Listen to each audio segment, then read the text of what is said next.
はい、ワッツアップ。さ今回は実体験シリーズいきたいと思います。で、今日のテーマは何かというと、サウナ水風呂実際どうなのっていうやつをやっていきたいと思います。で、なんで今日真ん中にいるかというとですね、b ボーイ OK ジョーさんを呼んでおります。よろしくお願いします。理由はサウナ健康アドバイザーっていう資格を唯一多分 b ボーイで持ってるのはジョーだからです。ああ、そうです。多分撮ってる人のね、多分 SNS でジョーとつながってる人は多分毎日上げてるんで知ってるとは思うんですけど、サウナ健康アドバイザーって実際どんな資格ですか？簡単に言うと、サウナで働いてる従業員だったり、サウナが好きな利用者だったりが、健康のことに関して、より正しく知識をつけて、それを紹介したりとか、利用者側からしたらちゃんと正しくサウナとか温泉を利用しましょうっていう資格です。たまにね、サウナでぶっ倒れてるおじさん、俺救助したことあるんですけど、間違えるとね、危ないよね。一見危なくも感じちゃうし、でも健康的にはいいというのを広めていく資格ってことですね。はい。じゃあもうお店とか作れちゃうんですか？それがもう一個一つ上の資格になると経営者用の資格もあるんです。知らなかった。一個上があるんです。やば。いつかそれを取りたいな。期待しておきましょう。実際俺らがね、大学が隣なんで、よく学生の時は、風呂とかよく行ってたんですよ、疲れたら。で、昔から風呂に行く銭湯に行く習慣はあったんですけど、実際多分サウナと水風呂をやり始めたのは、ちゃんとやり始めたのは3年前ぐらい。ちょうど多分同じタイミングぐらいで、俺がちょっと手しびれちゃって首が痛めた時に、練習を休みたくないから、スポーツの後にはアイシングがいいっていうのは知ってて、でもアイシングがめんどくさくて、だったら水風呂入ろうかと思って、何の知識もなく、ただアイシング目的で水風呂に入って、でも水風呂だけだと入れないから冷たすぎて、だからサウナと水風呂を繰り返してって、後々いろいろ情報を調べるようになったら、あれこれ体にいい意味じゃんみたいな論文でもサウナと水風呂について疲労回復に役立つっていう論文も出てるぐらい良かったんですよ。で、じゃあ実際、実体験って実際本当1年以上続けないと本当の体感というのは分かんないんですけど、ほのぴーはちょこちょこ俺らよりは頻度は少ないけど、サウナ水風呂をやってみて、やんない人比べてどうなのっていうのを、これはもうあくまで個人的な体感の話をする回なので、じゃあまずほのぴーって俺言ってジョーに話してもらいましょう。はいどうぞ。私からですか？ちなみに頻度は月にどれぐらい行きますっていう。多くて4回ぐらい。多くて4回ですね。土日練習に来るときにみんなと入ってって感じなんで、多くて4回。で実際でそれぐらいの頻度で実際どうですか？実際取れます。っていうのはちゃんとお風呂入ってケアしてストレッチとかして、あと睡眠とか全部ひっくるめてやった時が一番取れるなと思います。なるほど。あとサウナ入って水風呂入ってって時に眠くなってくるので、わかる。超眠くなって、でその時に体に従って寝るとすごい気持ちいいなって。なるほどね。はい、じゃあ次俺です。俺は週に、今の頻度で言うと週に3回ぐらい。大会の前になると週に6、7ぐらいは自分家の風呂じゃなくてサウナに行ってました。だから大会の間際になるとそれぐらいの頻度になるし、そうじゃない時は週に2、3ぐらいのペースの俺の体感です。3年ぐらい続けてるんで、逆に続けてると、やったからよかったっていう感覚ではもうなくなってきてて、やんないともうちょっと溜まってきちゃった、ちょっとケアおろそかになっちゃったなっていうぐらいじんわりしてくるっていう感じはあります。やっぱり痛かった場所とか、どっか体を過度に使いすぎると、そこの場所って結局みんなが目に見えてないだけで筋肉とかも炎症が起きてるから、それがちょっと次の日痛みが引いたりとかっていう感じはあります。で、自分がやった時に回復したとかじゃなくて、やってないと疲労が溜まってくるっていう感覚になるから、やっぱり体にはいいな、で筋肉にもいいなっていう実体験ではあります。はい。週にどれぐらい行ってるもう、まあ大会前は週6行くっていうのは伝えたんで、そうじゃなくもう通常運転で週7ですもう毎日あとはもう月にもう、まあ、30回は行ってるっていうしかさ、はい家に風呂ある意味あるの？あ、嫁さんのためにあまあそうでするだけか。ねはいなんで、まあ、1日2回行く時はもう正直あってやばい。じゃあもう週やば7い週7どころじゃないじゃん。あーなんか月に40回ぐらい行ってんじゃん。行ってるかもしれないですねでも最近は本当にもういろんなサウナに行くのが楽しみすぎてなんかもう本当に一人で練習終わりに都内に行ったりとか神奈川に行ったりとかケアっていう目的もあるけど、もちろんもはやその領域を超えて趣味にたどり着いた。趣味にたどり着いて資格まで取っちゃったっていうああ、なるほど。で実際どうなのっていう。で僕は今のりさんの話をそのなんか科学的にこう言ってくれて、うんそれに付け足しって感じなんですけど、まあなんか簡単に言うとみんな多分歯磨きして毎日寝てると思うんですけど、歯磨きしないで寝た時って次の日はなんか気持ち悪いなって感じがあると思うんですけど、なんかもう自分からしたら、まあ、お風呂もう入んないと気持ち悪いじゃないですか。でやっぱりその水風呂にしっかり使って毎日練習したりトレーニングしてるんで、そこをしっかりケアしてないと次の日だるいし、やんなかったわ、うわ言っとけばよかったっていう風に後悔するから、もう最終的に毎日行くっていうことに今なっちゃって、あと好きだから、ああ、なるほどね。好きだからの方も結構ありますね。体のためっていうのもあるし。そうだよね。はいだから俺に関してはどっちかというと根拠がないとやっぱ続けられないタイプだから俺は調べたんだけど、実際その何がいいかって水風呂とサウナのその論文とか見ると、結局例えばここが凝っちゃいました、練習で使いすぎて。でそうなってくるとここに老廃物が溜まってるんですよ。でそれがきれいに循環して血液で流しておしっことして出すのが一番疲労の老廃物を取りやすいと。でその時にマッサージってマッサージが一番いいんだけど、ここ凝ってたらここを入念にこうやってほぐしてくれるわけです、マッサージって。そうするとここが柔らかくなる。で何が起きてるかっていうと、ここに凝り固まった老廃物が溜まっちゃったのを血液の流れを良くしておしっことして流す。だからよくマッサージとか行く人は終わった後に水分よく取ってくださいねって言われるのと一緒で、血流を良くして流してるからそういう感じで、水風呂とサウナを繰り返すとあったかいところと冷たいところの温度差で血管がこう広くなったり細くなったりしてポンプみたいになって老廃物を全身を流すと。だから結局目的は一緒、血流を良くして老廃物を流す。手法が違うだけで。なので結構いい感じ。まあやっぱマッサージとか整体とかだとちょうど凝ってる場所を、今ちょうど疲れてる場所を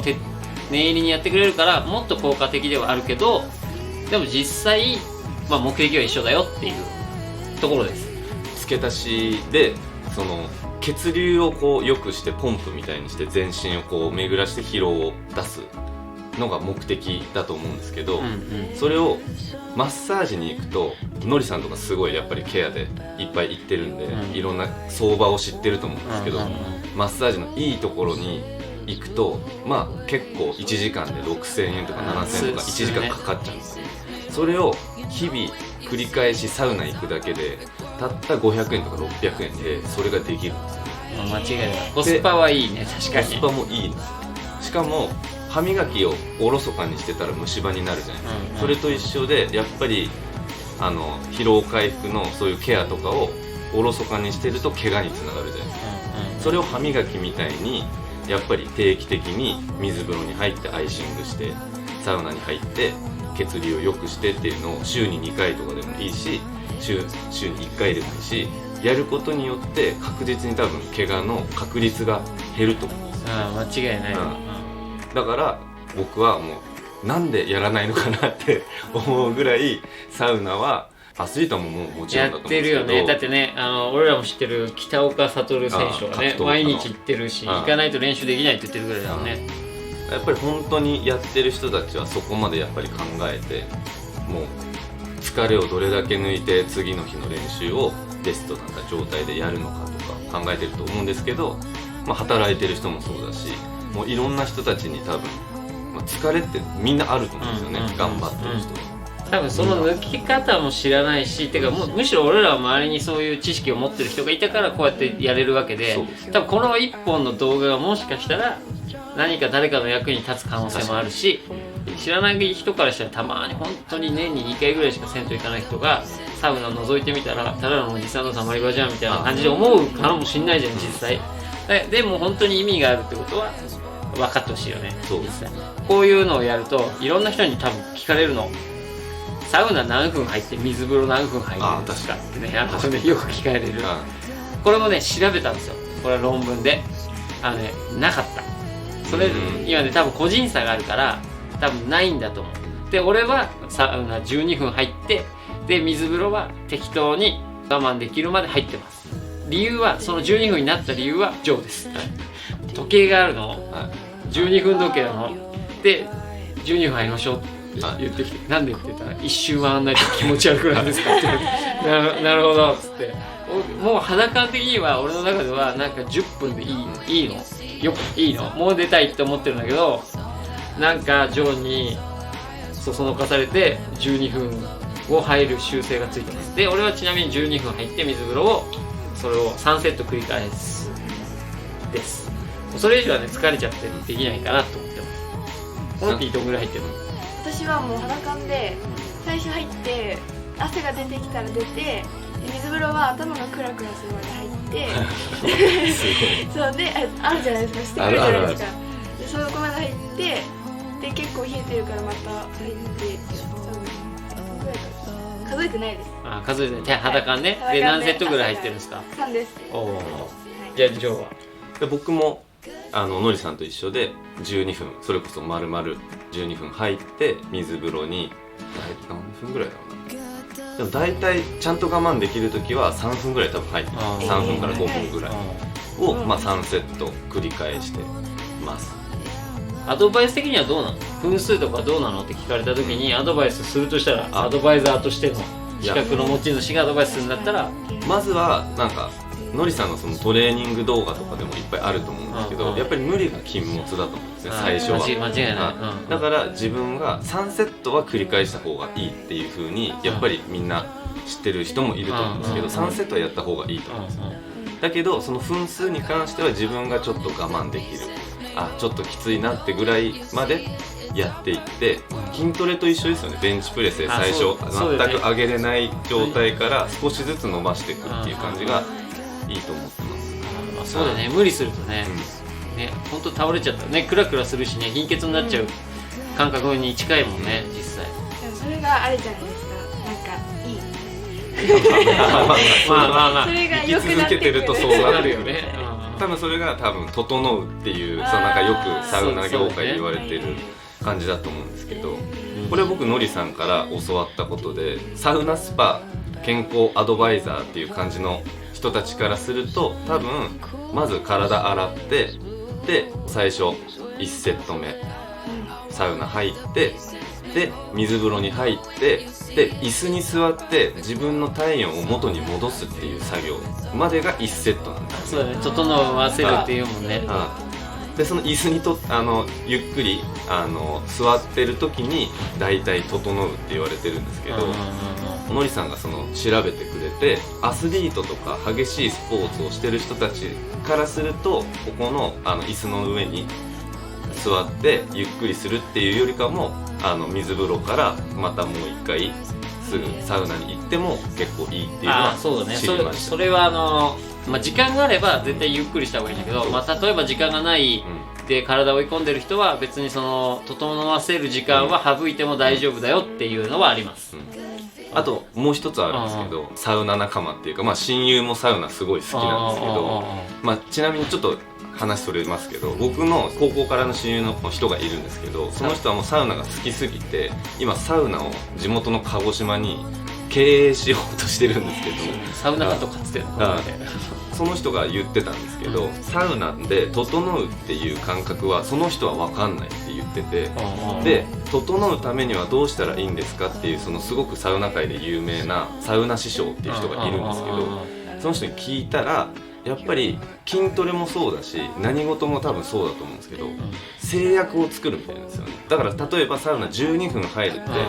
のりさん的には多分10分で十分だけど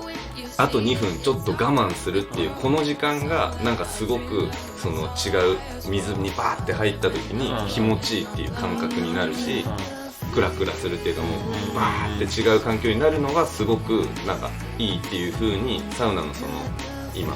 パイオニアっていうかすごいトップでやってる人たちもそれが結構いいっていう風に言ってたので、少しずつそのビギナーの人たちみたいなのは無理のないところから始めて、じゃあ1分増やしてみようかな、じゃあ次は2分増やしてみようかなって感じで最大12分が一つのくくりとしてやったらいいんじゃないのかなっていうふうには思います。そうだよね。あとはね、多分普段練習してて、俺とかめっちゃ汗かくぐらいまで練習するから思うけど、あとはもう体重のコントロールにいいです。やっぱ汗かくっていうのはいいことで、やっ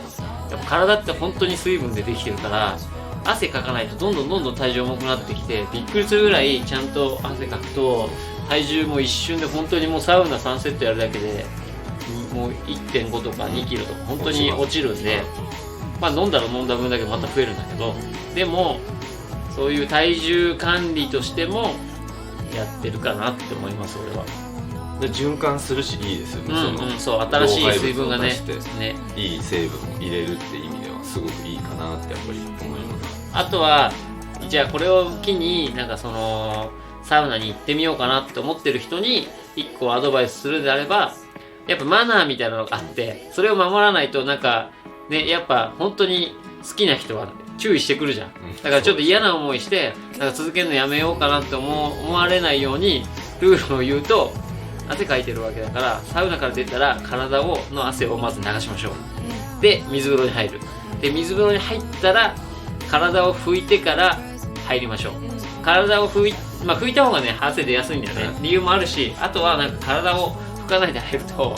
下に敷いてあるタオルがびしょびしょだって次の人がなんか座るの嫌だよみたいな感じになっちゃうから、あとはなんかサウナ内であんまり大声で喋らないように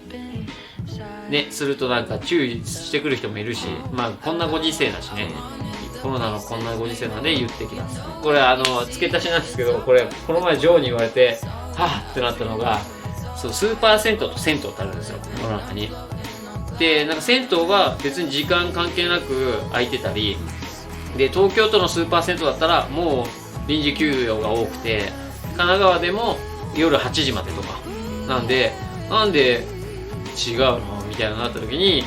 ジョーがスーパー銭湯は娯楽施設で、銭湯はなんだっけ大衆浴場、公衆浴場か、そうお風呂がない人のために銭湯ってあるから、不要不急じゃないんで必要なんで開けられるんですって言われて、確かにってなって、だから銭湯は空いてるんで、まあ、こういう時期になったらね夜遅くまで銭湯が空いてるんで、ぜひ銭湯を選んで行ってみてください。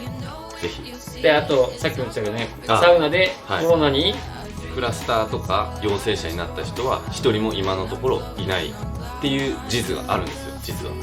なぜかというと、まあ、サウナ室っていうのはまあ基本的にみんな喋らないので、飛沫っていうのがまずない、プラスコロナってまだ未知な部分が多いと思うんですけど、高温多湿な場所ってウイルスってやっぱり感染しにくいって、やっぱりインフルエンザもそうだと思うんですけど、なのでサウナ室内って結構密閉されてはいるんだけど喋らないし高温多湿なので感染してないみたいなんですよ、プラスやっぱりマナーをみんな守ってるから。それはなんでかっていうと好きだからですよね、やっぱり入り続けたいからっていうので、みんな結構そこは今でも守ってると思います、のでまあ基本的にやっぱり好きな人たちが好きになってきた人たちとかもそうだし、まあ、利用するためにはやっぱある程度のルールを守ってやった方がハッピーかなって思います、なのでぜひ、こんな時期だけど、疲れを取りたい人は、もう本当にトップ中のトップのアスリートはもう体のケアに関しては本当にいろんなことやってるし、サウナに関してはやってる人が多いなって周りの環境でも思うので、ぜひやってみてください。で最後に、うんちくでジョーさんがそう週7行く、ジョーさんがおすすめする、銭湯、トップ3を紹介して終わりたいと思います。わかりました。じゃあトップ3。でちょっとまあ、通常行く、まあ、おすすめするトップ3とちょっと番外編もちょっと用意してたんで、ほういいよちょっとお願いします。はいどうぞ、はいどっちからいく？普通の方からオッケ見ていくーオッケーいいよじゃあ第3位なんですけど、これは三軒茶屋っていう渋谷からちょっと近めのところにある三軒茶屋駅から、田園都市線だよね。そうですね、田園都市線の三軒茶屋駅から、まあ、徒歩5分ぐらいかな、5分ぐらいのところにある、駒の湯っていうところ、銭湯だね。銭湯、公衆浴場があるんですけど、ここおすすめです。へーで僕はここに行く時よく b ボーイ陸上っていう、まあ結構 b ボーイだと相当みんな知ってる有名なコアな b ボーイがいるんですけど、彼もすごく銭湯が大好きで、まあ本当に週末になるとどちらかが今日の夕方銭湯行きませんみたいな感じで始まるんですけど、でよく彼と一緒に行きます。最初はもう陸上くんがそこら辺に住んでるんで、陸上くんからおすすめされた銭湯だったんです。で入ってみると、サウナに実際入ってみるとなんかちょうどいい95度ぐらいなんですよね。あんまりきつくない。でこれは夏樹くんっていう、まあ、DJ もサウナ好きなんですけど、彼から聞いた情報だと、やっぱサウナのなんか条件っていうのは、サウナの扉を開けてから水風呂まで行く動線が大事だって言われてなるほど。その動線がとてもいいから人気みたいなんですよね、駒の湯は。まあ、確かにサウナ室を開けて目の前にすぐあるんですよ。直線距離で水風呂に行けるんで、なるほどね。まあ楽なんですよ。プラス水が何と言っても冷たいんですよ。公衆浴場なのに冷たい。14度とか3度ぐらい。これはとっても公衆浴場でここまで冷たい水風呂する銭湯ってやっぱ水を冷たくするってお金がかかるんですよね、結構。あ、そうなんだ。だから結構おすすめです。すごく安い値段で冷たい水風呂に入れる第3位、駒の湯さん、ぜひ行ってみてください。ちょっと行ってみよう。行ったことない。本当におすすめです。はい。どうぞ第2位。では第2位なんですけど、横浜の鶴見駅のから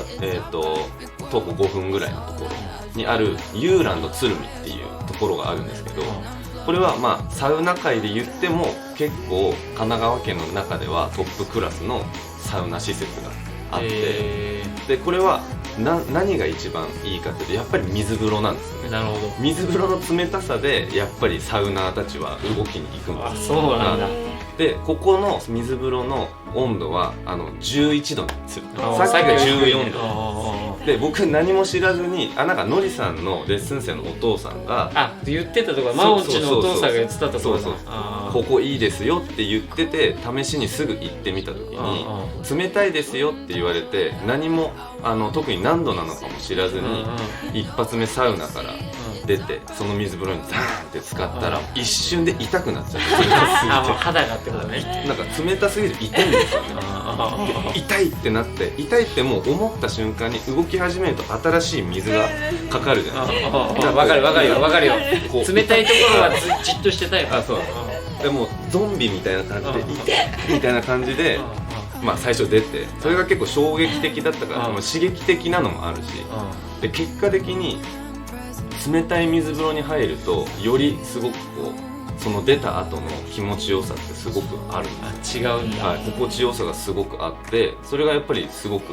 印象的なので、ここはぜひ一度は行ってみてもらいたいなっていうところ。あれだよね、ラックスパの目の川挟んだ前とか。川を挟んでこっち側がユーランド鶴見で、向かい側にラクスパっていうものすごく綺麗で有名な施設がある。そうだね、極楽湯の運営してるところです。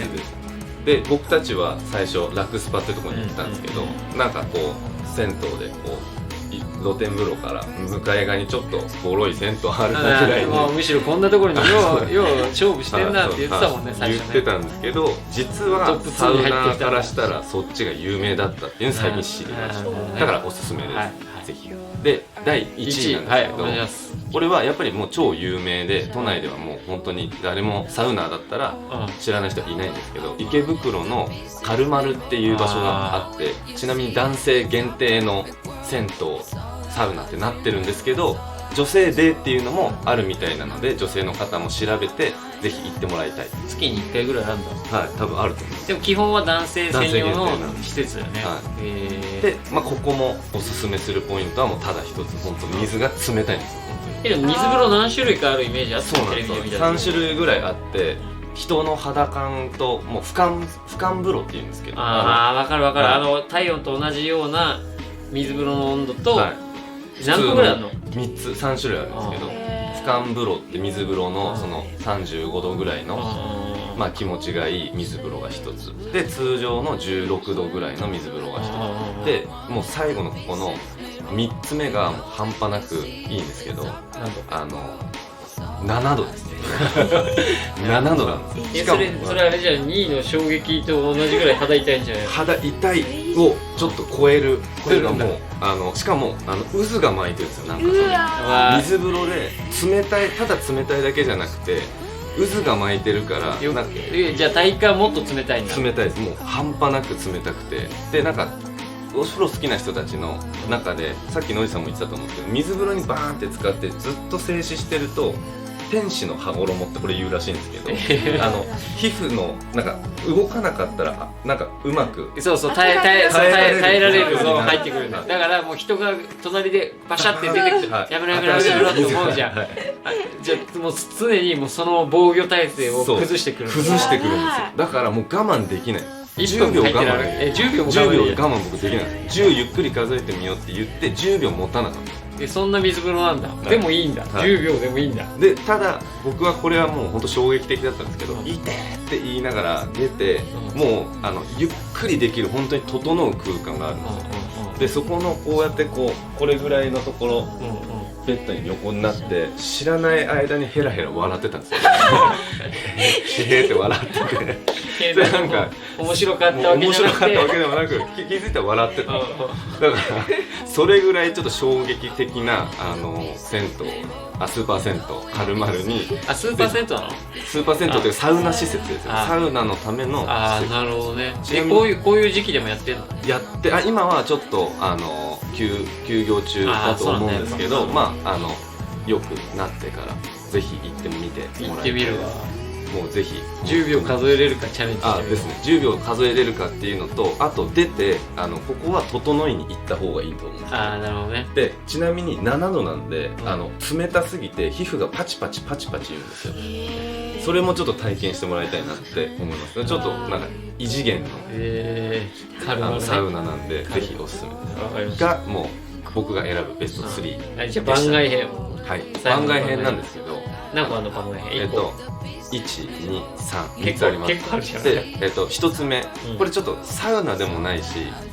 水風呂もないんですけど、これぜひ言いたいなって思うのがあって、川崎の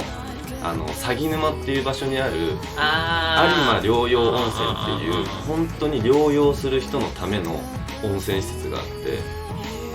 2000年ぐらい歴史がある風呂みたいで、天皇も入りに来たみたいな、なんかそういう諸説ある温泉なんですけど、ここは水風呂ないんですけど、風邪とか体調崩した時にはぜひ行ってみてもらいたいです。でそこの温泉の鉄泉なんです。鉄がいっぱい鉄分が入ってる風呂なんですけど、そこにお水がちょろちょろ出てるんですよ。そのコップを1杯飲んでもらうと絶対風邪ひかないです。これはだからこれはちょっとぜひ一度行ってみてもらいたいっていう有馬療養温泉が1つ目です。そうだよね。はい俺らよく行ってたもんね。はいスタジオめちゃめちゃ近いよ。近かったぜひこれはちょっとおすすめで、これ言いたかった。2つ2つ目。はい、2つ目、これも僕の地元の鹿児島県の温泉ちょっとになっちゃうんですけど、結構、勝さんだったり、天八くんだったり、東京から来てくれた人たちには、もう必ずと言っていいほどケアの一つとして行く場所があるんですけど、玉手箱温泉っていう温泉があるんですよ。俺行ったことあるかもしれない。そうですね。でここの本当に一番おすすめなのは、水風呂でもなく、温泉としてちょっと捉えてもらいたいんですけど、玉手箱って開けてびっくり玉手箱ってよく言うと思うんですけど、露天風呂をバーンって開けた瞬間にもうパノラマでもう海全面水平線が見えるんですよ。なのでそれをちょっとぜひ鹿児島県に行った時はぜひ。行ったわ。行ったおそらく日本本島の一番最南端にある玉手箱温泉にもぜひ行ってみてください。でもう一つこれは最近体験してもう笑っちゃうぐらい面白かった温泉なんですけど、鹿児島には指宿っていう有名な温泉街と、もう一つ霧島っていう温泉街があって、で霧島の方は森の中にあるんですよ。でここ最近行ってみて一番面白かったのが妙見石原荘っていう4つ星ホテルの温泉を日帰り温泉として利用できるんですよ。でサウナもちなみにあって、水風呂も霧島のとっても綺麗な水風呂で入れるので、もちろんこれもおすすめなんですけど、もう一番のおすすめは露天風呂なんですよ。で露天風呂は気になるっていう人は僕のインスタに貼っとくんでぜひ見てもらいたいんですけど、露天風呂がもう川の目の前にあるん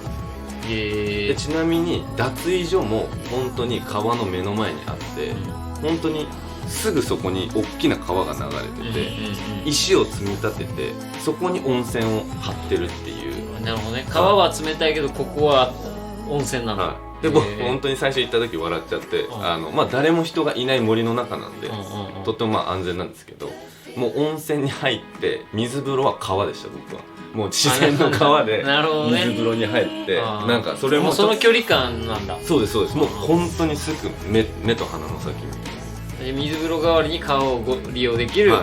露天風呂だ、はい、ぜひ石原荘も行ってください。ホテルもすごく4つ星ホテルでとってもいい場所なので、鹿児島でしょ、はい、夏鹿児島おすすめなのでぜひ僕のところに来てくださいっていうことで番外編3つ紹介終わります。はい、はい、ありがとうございました。これを見て、温泉とかねいい息抜きになるし、普段のケアでサウナ、確かにジョーが言ったみたいにもう本当にマッサージとか行くよりもね低コスパなんでいいと思います、はい、それでは皆さんも日頃のケアに注意して、頑張って体を強くしていってください、はい、ありがとうございました。ありがとうございました。